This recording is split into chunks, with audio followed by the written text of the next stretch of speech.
Weeks. We had waited for weeks, but nothing happened. We had been forced into the hills, into the mountains, barely scratching sustenance off the land.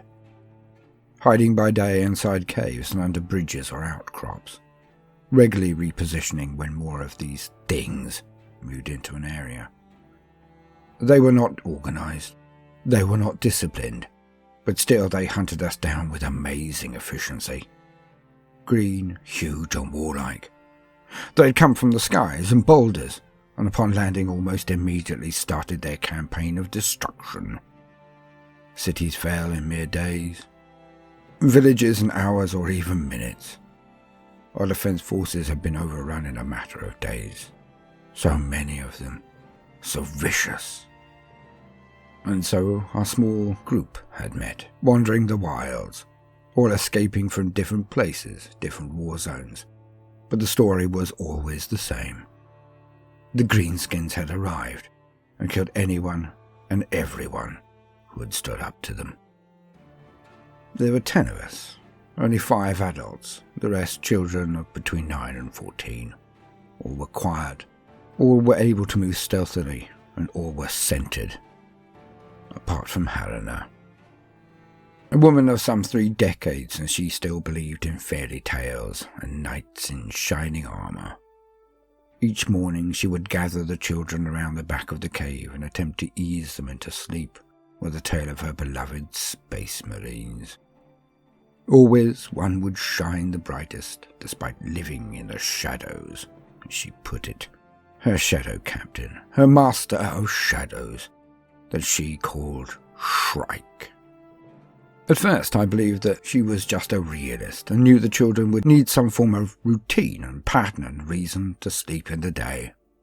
But I was soon disillusioned of this idea. It was very simple really. Even when the children were all asleep, on and on she would ramble about her Astartes, her space marines in the dark. She did not tell the tales for the children. She told them for herself, to herself. Like some form of mantra to keep away the reality of the situation, the desperation of our plight. The inevitability that the Imperium and all of our race had written us off as dead already. I knew this. And I hated Helena for her need for the delusion, for her need for the dream. It made her unstable, unpredictable, untrustworthy. It was simply not real. And so it came to a particularly long night. We had moved from our present location due to more and more greenskins trampling through the region, more of their loud and smelly vehicles rushing around, clearly hunting for the sport of finding more stragglers. A long night. But one I will always remember for its later events. Because, damn my lack of faith, damn my weakness, Helena was right. It started with one of the groups that were clearly on our trail. We had missed them for 3 days and nights, but they were getting closer. I think each of the adults, if not the wiser children too, had weighed their chances alone in those days. To just sneak away from the pack and hope the greenskins followed the herd, not the stragglers. But none left that day. Not yet. When we struck camp, or cave is more accurate, we stalked out into the night. What we found outside was alarming and confusing. There were rations, clearly Imperial rations, directly outside our cave entrance, plus weaponry, las guns. It was like Sanguinala. They were just there, enough for weeks of hearty eating, and a firepower to defend us, maybe. What was even more confusing, when we finally made to move on, and only 100 meters from our cave, there they were. Over 30 greenskins torn to pieces, some of them literally. All were dead. And it was unmistakable that they were the mob who were hunting us. We looked out into the night from a high vantage point, and witnessed it. I could not help myself. I actually avoided looking at Helena as we witnessed it all. I could practically see her wide round face beaming at the sight. Not only because she was saved, but also because she was right. Her faith had been rewarded.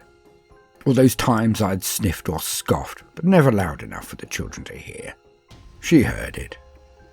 But now, I could feel her eyes on me as we saw it all. She was so right. And I am so glad she was. Not that I will ever let her know. Ever. What did we see, though? We saw a valley littered with smoking bikes, trucks, and mounds of the green-skinned dead. We saw dark shapes move across the sky, some larger, some smaller. All hunted greenskin, as they had hunted us. They were wiping them out. We were saved. The Emperor's angels of death had come. He had sent his Raven Guard, and, as we were to find out only days later, and we knew in the cave, all of us knew, they had been led here by Kayvaan Shrike, the Master of Shadows.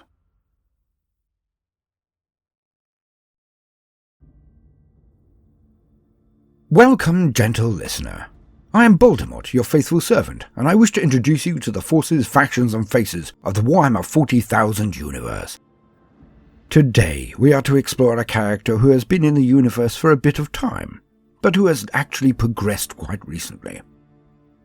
People often forget that Warhammer, the grim darkness of the future, is more of a setting than it will ever be a continuous narrative. The story justifies and lends impetus to your games, to the battles that are played out on the tabletop. So dreams of unity and happiness are inevitably and inexorably doomed, as they would denude the factions of reasons to fight. No fight, no game. So, as the update on this character is so new, let us lean on existing wisdom. To quote,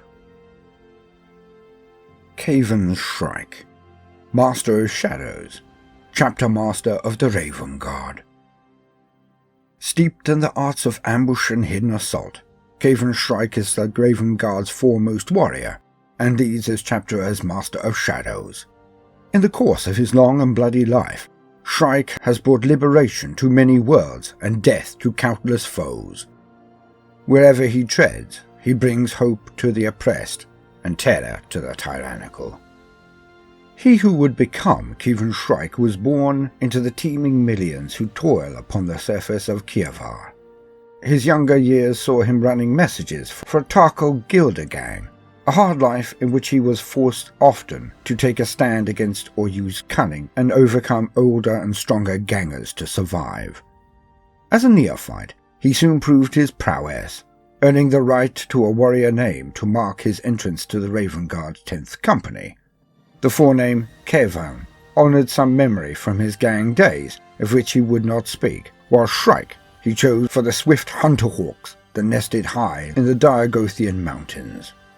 He had encountered these avians many times during his formative trials on Kievar, and had been struck with admiration for their fearless surprise attacks on seemingly superior prey. Decades passed. Shrike progressed through the chapter's reserve companies, proving himself at every turn. But it was not until his ascension to the ranks of the 3rd Company, the Ghost Stalkers, that a glimpse of Shrike's greatness was revealed. Here, immersed as never before in the path of ambush, Shrike proved himself amongst the finest proponents of this sudden and deadly style of warfare that the chapter had ever known. It was no surprise when Shrike earned the captaincy of the 3rd, following Shadow Captain Corvin Severax's elevation to the rank of Master of Shadows. Shrike's legend truly began during the early months of the Targus Campaign. The Ghost Stalkers were one of many Imperial units assigned to the assault on Targus 8, tasked specifically with the elimination of the ramshackle power fields and sky cannons that comprised War Skullcrack's planetary defences. Striking hard and fast, the Ghost Stalkers accomplished their mission, only to become stranded when their extraction craft were destroyed. Undaunted, Shrike led a campaign of destructive havoc behind the enemy lines. For 2 years, he struck at the War wherever it showed weakness, destroying fuel dumps and ammunition stores, sabotaging orc artillery batteries and stomper factories at every turn. They ambushed commando patrols and assassinated Orc leaders with ruthless efficiency, all the time relaying targeting and intelligence data to orbital naval vessels. Shrike and his warriors were untouchable. Striking from the shadows with seeming impunity, they would stalk their quarry like phantoms, waiting for the correct moment to burst from the blackness like a storm of vengeance. Shrike led every assault from the fore, cutting down foes with his razor-sharp lightning claws before his company melted away once more into the concealing darkness. The Orcs regarded the Death Beakies with a mix of respect and belligerent anger. Shrike's tactics left many greenskins slain before the Orcs even realized they were under attack, robbing the brutish Xenos of the simple joy they normally derive from what they considered a fair fight. Some took to pulling back from the high walls of their scrap fortresses at word of Shrike's coming, hoping to lure him into a proper fight, while others competed to be the one to finally catch and crush their elusive tormentor. Neither faction met with any success. By the time Shrike had extracted the company from the ruins of Targus 8, he was honored with the laurel Imperialis. At first, the self-effacing warrior sought to refuse the honor, and ultimately accepted it only in the names of those battle brothers who had fallen to War Skullcrack. Thereafter, Shrike led the Third Company wherever they were most needed, not to war zones where Imperial commanders struggled to contain the Xenos menace, but to worlds whose populations had been abandoned by an overstretched and uncaring Imperium. Decisive assaults on Donara and Yakhi saw Shrike hailed as a hero across the sector. Amongst the besieged ruins of Aldeb, Sulfuron, and a dozen other worlds, desperate men beseeched the immortal Emperor to send Shrike as their deliverer, while fleet commanders and Astra Militarum generals pleaded with Corvin Severax to assign Shadow Captain Shrike to their cause. Thus, by the closing year of Millennium 41, Shrike was counted amongst the chapter's senior Shadow Captains, his advice and leadership greatly relied upon by the Master of Shadows. When Severax perished during the Tower assault on Prefectia, Shrike was already considered the most likely to take his old mentor's place. After Shrike led a daring raid that very night to recover the gene seed of his fallen brothers, his elevation seemed certain. Although Shrike's reasons for launching his attack were wholly selfless, for he sought no promotion, but to safeguard his company's future, the action cemented his ascent as the chapter's next Master of Shadows. With the Raven Guard sorely depleted by the battles of War Zone Damocles, one of Shrike's earliest acts as Master of Shadows was to embrace the gifts of the Ultima Founding, just as Corax had done millennia before at the introduction of the Codex Astartes. Shrike saw the salvation of his chapter from a future of uncertainty and want. Such a fate could not be permitted, for as the era Indomitus dawned, the Raven Guard would be needed as never before. To prove his dedication, Shrike crossed the Rubicon Primaris. Though not the first Space Marine leader to do so, it was a move fraught with peril and controversy, for the risk to his life was real. Many argued that the Raven Guard could ill afford to lose 2 chapter masters in such swift succession, but Shrike could not be swayed from his purpose, and, as so often in the past, his quiet conviction was borne out by success. Shrike emerged mightier than before, convincing many of his shadow captains of the wisdom of his path. Ever since, the Raven Guard have fought at the forefront in the war zones of a divided Imperium. Even though their contribution are seldom seen by friend or foe, whispers of their victories have spread far and wide, and desperate defenders fight even more fiercely, knowing that every minute they hold out is one in which the Raven Guard might strike from the shadows and deliver them from their plight. Shrike himself leads many of these campaigns. At heart, he remains the shadow captain of a battle company, never more content than when striking at the throat of the foe. Yet despite his many victories, Shrike has grown uneasy. He broods on Severax's needless death on Prefectia, born of the same warrior's pride that burns in his own heart, and fear that his fighting spirit, devoted so completely to the art of ambush, lacks the balance the Raven Guard require if they are to prosper. Recognizing his own strengths and weaknesses, Shrike has resolved to do what is right for his chapter. Thus Shrike has seized upon the Indomitus Crusade with a purpose of his own, to ensure that whoever follows him as Master of Shadows will be worthier than he. Shrike has scattered his finest warriors across the stars upon missions whose combined purpose only he knows. Unburdened by the knowledge of their brother's missions or purposes, each Shadow Captain and Lieutenant will prove their own mettle and wisdom, laying bare their qualities to the Chapter Master's exacting gaze. Only when Shrike is content will he abdicate rank and duty, stepping aside for a true Master of Shadows, to whom he judges himself but the forerunner. The Raven's Talons. Shortly after his rise to Captain's rank, Kayvaan Shrike won the Contest of Shadows, a bicentennial trial of stealth and ingenuity. In victory, he was permitted to select any item from the Ravenspire's vaults, his to wield in the Emperor's service until his last breath. Such has ever been a generous prize, for Korax often laboured at the forge in the days after Istvan V, seeking through the sweat of his brow to replenish an armoury so sorely denuded by the treachery of Horus and the unkindness of fate. Indeed, there even now remain more weapons crafted at the Primarch's hands which have yet to gleam in the flames of war. And it may yet be that many never will, save for in that last striving that one day comes to all warriors, where the enemy presses close and one final stand must be made before all slips into shadow. After days of meditation with nothing for company save the dust of the Hallow Halls, Shrike chose a matched pair of lightning claws named the Raven's Talons. Like many weapons to be found in the Ravenspire's gloom, it is impossible to know for sure whether Korax crafted these claws with his own hands or merely ordered their creation. Nonetheless, the Raven's Talons are beyond sharp, their merest caress splitting ceramite like papyrus and stripping flesh from bone. In Shrike's hands, these lightning-wreathed claws are the very last thing many foes of the Imperium ever see. End quote. End quote. So when this character's new model was revealed, it was a bit of a hubbub of activity and controversy. Although the model itself is exquisite, and none can truly argue this point, it was the pose and the design decisions that caused the furore. As you can see, he has the gothic mop that is constantly swept to the side.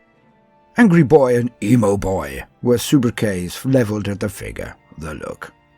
But he has passed scrutiny, and was deemed by the only experts that really matter, the design team at Games Workshop, to be in keeping with their vision of the grim dark setting. It is the job of the designers to not only excite and give pleasure to their audiences with their art, but also to dazzle, and to constantly test the waters to see if change will be welcomed. It is their job to challenge the existing fanbase in an attempt to push the envelope to gain better sales. We all know this. This should never really be the source of aggression or butthurt, as some say, because when all is said and done, it is a toy. If you don't like it, don't buy it.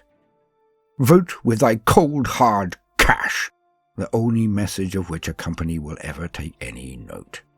So truth be told, you control Games Workshop as much as they do, because if you buy them, then they will provide them.